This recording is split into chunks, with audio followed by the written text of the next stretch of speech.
Hi everyone, back again with your favorite talk show. I'm Ranetta Shella, will be the host on today's talk show. So today we invite four special guests. Firstly, we got Tiara Alifia here. She is a student and active blogger. Hi Tiara, how are you? Hi Ranetta, I'm fine. How about you? I'm great too. And then we have a very familiar face here, the actresses of several famous movies, Tiffany Ezzerlie and Yanda Fercayanti. Hi guys. Hi, Shella. Hi, guys, everyone. Hello, And thanks for having me here. And last but not least, we got Amrina Rosada that are known as an inspiring poet. Say hi, Amrina. Hi everyone, nice to meet you all. Okay, thank you so much, guys, for being here. And I hope we all have a wonderful time to spend. Because today we're going to talk about a very interesting topic in this talk show. It's about the famous Shakespeare Sonnet 18. Most of people knows that Sonnet 18 is very popular, but are these poems still worth to be discussed? And for those who don't know, Sonnet 18 is a poem that are written by William Shakespeare and published in 1609. And to begin this discussion, I want to know Tiara's opinion as an active blogger who is also a literary enthusiast. What do you think about Sonnet 18? Okay, thank you for the opportunity. I'm very happy to be able to join this talk show.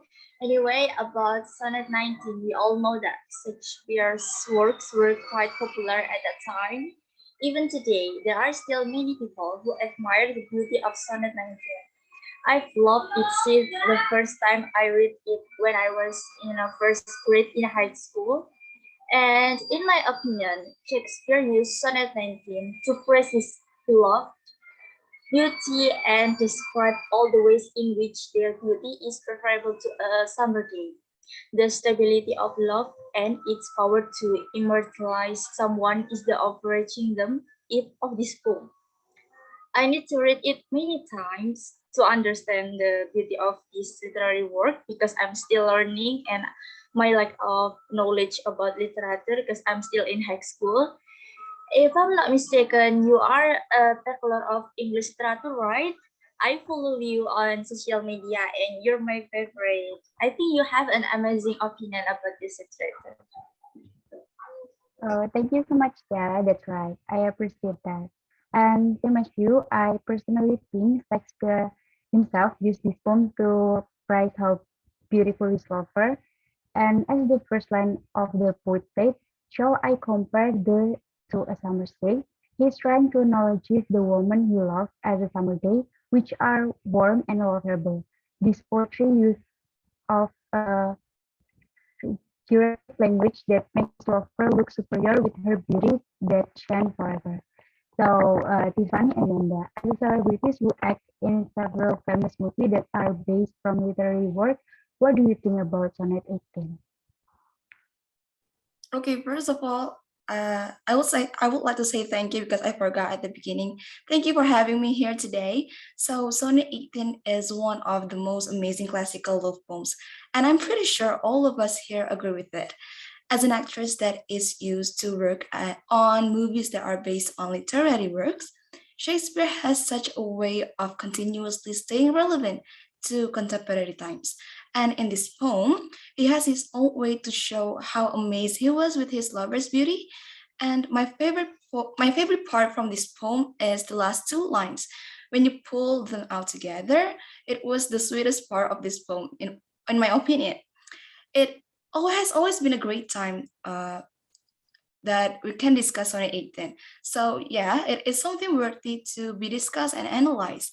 And also lately, millennials are interested in classic love poems like this. In this way, we will know their opinion and also reaction to Sonnet 18 that maybe never been thought of by us.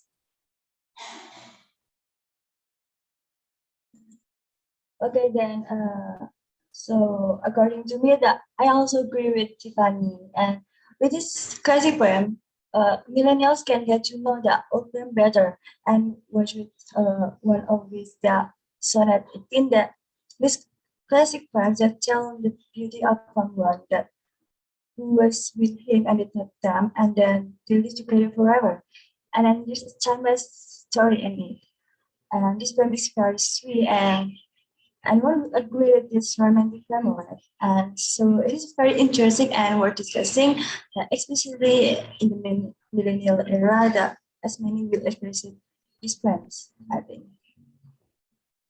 Okay, we'll say it's both of you. Yep, I also agree with the statement that millennials right now are interested in romantic classic poems. I'm sure they talk a lot about this poem, es- especially this poem contains a beautiful message. Now we move on to Amrina, as a poet that has inspired millions of people, and also you're included in Kala 100, being one of the most influential person of the century, which is very cool. We want to know your opinion about Sonnet 18.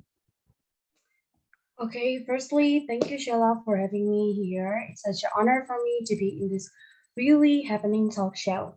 Okay, so in my opinion, as a poet, Sonnet 18 focuses on the loveliness of a friend or a lover, with the speaker initially asking a rhetorical questions about comparing their subject to a summer's day.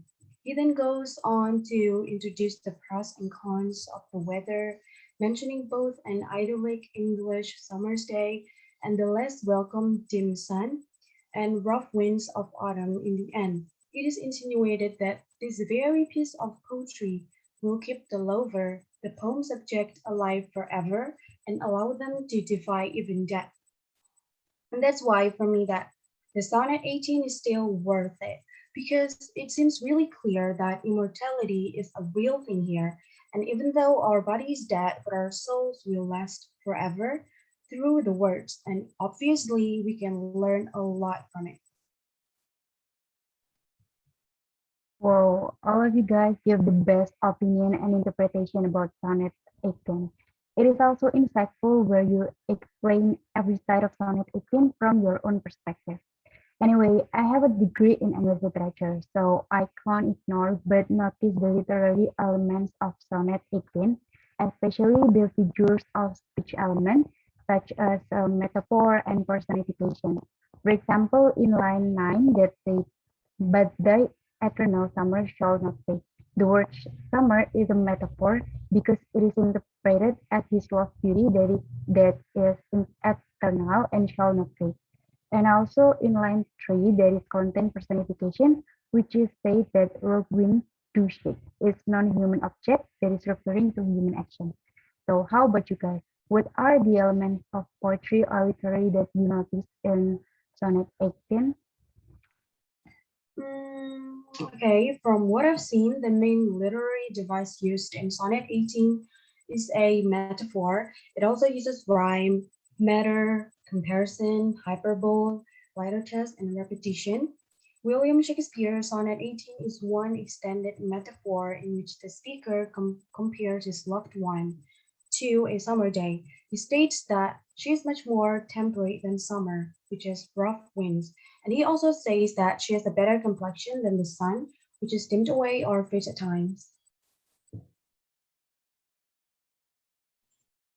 Okay, and I noticed that in the second stanza that in summer there are maybe two conditions. And the first is the sun can shine very hot, and then the second is the sun is also sometimes covered by clouds.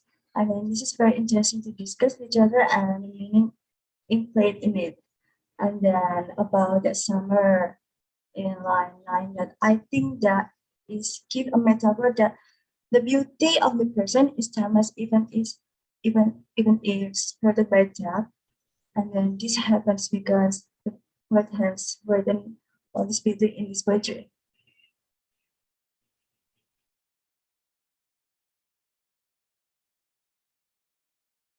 Yeah, I think all of this have been discussed by Amrina and Yanda, and I really agree with them. So I have nothing to explain about it because we have an expert here too, right? So that's all from me.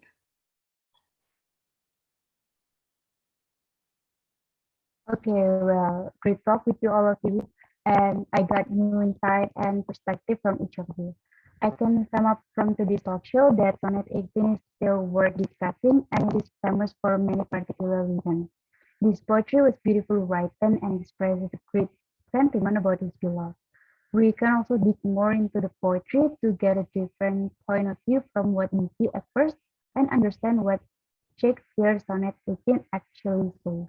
Okay, so that it's from us into this talk show. Thank you so much, Tiara, Tiffany, Yanda, and Amrina for accompanying and discussing with me. I'm Ranetta as host, thanking everyone who watched this talk show. Hope everyone have a nice day and see you later. Bye.